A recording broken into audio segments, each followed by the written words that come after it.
Uranium സമ്പുഷ്ടീകരണം തുടരുമെന്ന് Iran പറഞ്ഞതിന് പിന്നാലെ യുഎസ് യുദ്ധക്കപ്പലും ഇറാനിയൻ ഹെലികോപ്റ്ററും നേർക്കുനേർ. ഒമാൻ ഉൾക്കടലിൽ ഇറാനിയൻ സമുദ്രാതിർത്തിയിലേക്ക് അടുക്കാൻ ശ്രമിച്ച യുഎസ് യുദ്ധക്കപ്പലിനെ കഴിഞ്ഞ ദിവസം ഇറാനിയൻ നാവികസേനയുടെ ഹെലികോപ്റ്റർ തടഞ്ഞു. ബുധനാഴ്ച പ്രാദേശിക സമയം രാവിലെ 10 മണിയോടെയാണ് USS ഫിറ്റ്സ്ജെറാൾഡ് എന്ന യുദ്ധക്കപ്പൽ സമുദ്രാതിർത്തിയിലേക്ക് എത്തിയത്. ഉടൻ തന്നെ ഇറാൻ ഹെലികോപ്റ്റർ അയച്ച് യുദ്ധക്കപ്പലിനെ താക്കീത് ചെയ്യുകയായിരുന്നുവെന്ന് വിദേശ മാധ്യമങ്ങൾ റിപ്പോർട്ട് ചെയ്യുന്നു. സമുദ്രാതിർത്തിയിലേക്ക് അടുക്കാൻ ശ്രമിച്ച യുഎസ് യുദ്ധക്കപ്പലിന് മുകളിലൂടെ ഹെലികോപ്റ്റർ പറക്കുകയും സമുദ്രാതിർത്തി കടക്കരുത് എന്ന മുന്നറിയിപ്പ് നൽകുകയും ചെയ്തതായി ഇറാനിയൻ സ്റ്റേറ്റ് TV റിപ്പോർട്ട് ചെയ്തു. ഹെലികോപ്റ്റർ യുദ്ധക്കപ്പലിന് മുകളിലൂടെ പറന്നതോടെ യുഎസ് യുദ്ധക്കപ്പലിൽ നിന്ന് ഭീഷണിയുണ്ടായി. യുദ്ധക്കപ്പലിൽ നിന്ന് നിശ്ചിത അകലം പാലിക്കണം, പാലിച്ചില്ല എങ്കിൽ ഇറാനിയൻ വിമാനങ്ങളെ ലക്ഷ്യമിടുമെന്ന് യുഎസ് യുദ്ധക്കപ്പലിൽ നിന്ന് ഭീഷണി ഉണ്ടായതായും റിപ്പോർട്ടുകൾ. ഇറാനും ഇസ്രയേലും തമ്മിലുള്ള 12 ദിവസത്തെ സംഘർഷത്തിന് ശേഷം ഇറാനും US സേനയും തമ്മിലുള്ള ആദ്യത്തെ നേരിട്ടുള്ള ഏറ്റുമുട്ടലാണിത്. സംഘർഷ സമയത്ത് ഇറാൻ ആണവ കേന്ദ്രങ്ങളെ US ആക്രമിച്ചിരുന്നു. ബുധനാഴ്ച US കപ്പലിന് മുകളിലൂടെ പറന്ന ഹെലികോപ്റ്റർ സമുദ്രാതിർത്തി കടക്കരുത് എന്ന് മുന്നറിയിപ്പ് നൽകി. ഇതോടെ പ്രദേശം വിട്ടുപോയില്ലെങ്കിൽ ഇറാനിയൻ വിമാനങ്ങളെ ലക്ഷ്യമിടുമെന്ന് യുദ്ധക്കപ്പൽ ഭീഷണിപ്പെടുത്തി. ഇതിന് മറുപടിയായി സംയോജിത വ്യോമ പ്രതിരോധ സംവിധാനത്തിന്റെ പൂർണ്ണ സംരക്ഷണത്തിലാണ് ഹെലികോപ്റ്റർ എന്ന് ഇറാൻ വ്യക്തമാക്കി. പിന്നാലെ US യുദ്ധക്കപ്പൽ തെക്കോട്ട് പിൻവാങ്ങിയതായിട്ടാണ് റിപ്പോർട്ടുകൾ.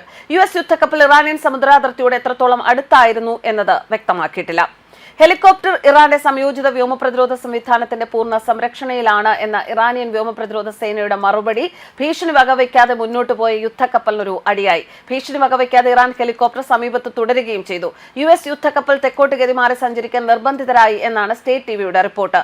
USS ഫിറ്റ്സ്ജെറാൾഡിന്റെ ദൌത്യത്തിന് ഒരു വീഴ്ചയും സംഭവിച്ചിട്ടില്ലെന്നും മറിച്ചുള്ള വിവരങ്ങൾ വ്യാജമാണെന്നും തെറ്റായ വിവരങ്ങൾ പ്രചരിപ്പിക്കാനാണ് ഇറാന്റെ ശ്രമമെന്നും US സെൻട്രൽ കമാൻഡ് അവകാശപ്പെടുന്നു. US യുദ്ധക്കപ്പൽ ഇറാനിയൻ സമുദ്രാതിർത്തിയോട് എത്രത്തോളം അടുത്തതായി എന്ന കാര്യത്തിൽ മാത്രം വ്യക്തത ഇനിയും വന്നിട്ടില്ല. ഇറാനിയൻ സമുദ്രാതിർത്തിക്ക് അടുത്ത് എത്താനുള്ള കാരണവും വ്യക്തമായിട്ടില്ല. ഇക്കാര്യത്തിൽ US നാവികസേനയിൽ നിന്ന് ഇതുവരെ പ്രതികരണവും വന്നിട്ടില്ല. ഇറാൻ ഇസ്രയേൽ സംഘർഷം രൂക്ഷമായിരിക്കെ ജൂൺ 22-ന് ഇറാന്റെ ആണവ കേന്ദ്രങ്ങൾ ലക്ഷ്യമിട്ട് US ആക്രമണം നടത്തിയിരുന്നു. കനത്ത നാശനഷ്ടമാണ് ഇറാൻ ഉണ്ടായത്. US ആക്രമണം ഉണ്ടായി എങ്കിലും യുറേനിയം സമ്പുഷ്ടീകരണം തുടരുമെന്ന് ഇറാൻ വിദേശകാര്യമന്ത്രി അബ്ബാസ് അരാഗ്ചി പറഞ്ഞിരുന്നു. രാജ്യത്തിന്റെ തെക്കൻ തീരത്തെ ഒമാൻ ഉൾക്കടൽ പോലുള്ള പ്രദേശങ്ങളിൽ US സേനയെ ഇതിനു മുൻപും നേരിട്ട ചരിത്രമുണ്ട് ഇറാന്. 2023-ൽ തന്ത്രപ്രധാനമായ ഹോർമുസ് കടലിടുക്ക് കടക്കുന്നതിനിടെ US അന്തർവാഹിനിയെ കരയിലേക്ക് തള്ളിവിട്ടതായി ടെഹ്റാൻ അവകാശപ്പെട്ടിരുന്നു. എന്നാൽ ഇറാന്റെ ഈ വാദത്തെ അമേരിക്ക തള്ളുകയും ചെയ്തിരുന്നു. സ്റ്റെൽത്ത് ബോംബർ ആക്രമണത്തിൽ ഇറാന്റെ ആണവ കേന്ദ്രങ്ങൾ തകർത്തു എന്ന് അമേരിക്ക അവകാശപ്പെടുമ്പോഴും യുറേനിയം സമ്പുഷ്ടീകരണ പദ്ധതി ഉപേക്ഷിക്കാൻ കഴിയില്ല എന്ന പ്രസ്താവനയുമായിട്ടാണ് ഇറാൻ വിദേശകാര്യമന്ത്രി അബ്ബാസ് അരാഗ്ചി നേരത്തെ രംഗത്ത് വന്നത്. കഴിഞ്ഞ ദിവസമാണ് അദ്ദേഹം ഇത്തരത്തിലൊരു പ്രസ്താവന നടത്തിയത്.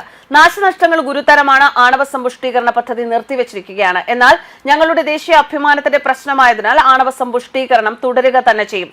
ആക്രമണങ്ങൾ നടത്തിയെങ്കിലും അമേരിക്കയുമായി ഇനിയും ചർച്ചകൾക്ക് തയ്യാറാണെന്ന് അരാഗ്ചി അറിയിച്ചു. എന്നാൽ അത് നേരിട്ടുള്ള ചർച്ചകളായിരിക്കില്ലെന്നും അദ്ദേഹം കൂട്ടിച്ചേർത്തു. ഇറാന്റെ ആണവ പദ്ധതി സമാധാനപരമാണെന്നും അത് സമാധാനപരമായി തുടരുമെന്നും ഇറാൻ ഒരിക്കലും ആണവായുധങ്ങൾക്കായി പോകില്ലെന്നും തെളിയിക്കാൻ ആവശ്യമായ ഏത് നടപടികൾക്കും ഞങ്ങൾ തയ്യാറാണ്. പകരമായി അവർ ഉപരോധം നീക്കുമെന്നാണ് ഞങ്ങളുടെ പ്രതീക്ഷ. ആക്രമണങ്ങൾ ഇറാന്റെ സമ്പുഷ്ടീകരിച്ച യുറേനിയത്തെ എങ്ങനെ ബാധിച്ചു എന്ന് ഇറാന്റെ ആണവോർജ്ജ സംഘടന വിലയിരുത്തുകയാണ് എന്നും കണ്ടെത്തലുകൾ അന്താരാഷ്ട്ര ആണവോർജ്ജ ഏജൻസിയെ അറിയിക്കുമെന്നും അരാഗ്ചി പറഞ്ഞു. എന്നാൽ IAEAയുമായുള്ള സഹകരണം താൽക്കാലികമായി നിർത്തിവെക്കുന്ന നിയമത്തിൽ ഇറാൻ പ്രസിഡന്റ് മസൂദ് പെസഷ്കിയാൻ ഒപ്പുവെച്ചതിനെ തുടർന്ന് IAEA പരിശോധകർ ഈ മാസാദ്യം ഇറാൻ വിട്ടിരുന്നു. അതേസമയം തുർക്കിയിൽ വെച്ച് ഇറാൻ, ഫ്രാൻസ്, ജർമ്മനി, UK പ്രതിനിധികളുമായി 25-ന് ചർച്ച നടത്താൻ ഇറാൻ തയ്യാറെടുക്കുന്നുണ്ട്. ചർച്ച ഐക്യരാഷ്ട്രസഭ സ്വാഗതം ചെയ്യുന്നതായി ഐക്യരാഷ്ട്രസഭ സെക്രട്ടറി ജനറലിന്റെ വക്താവ് അറിയിക്കുകയും ചെയ്തിട്ടുണ്ട്. News desk കർമ്മസ്.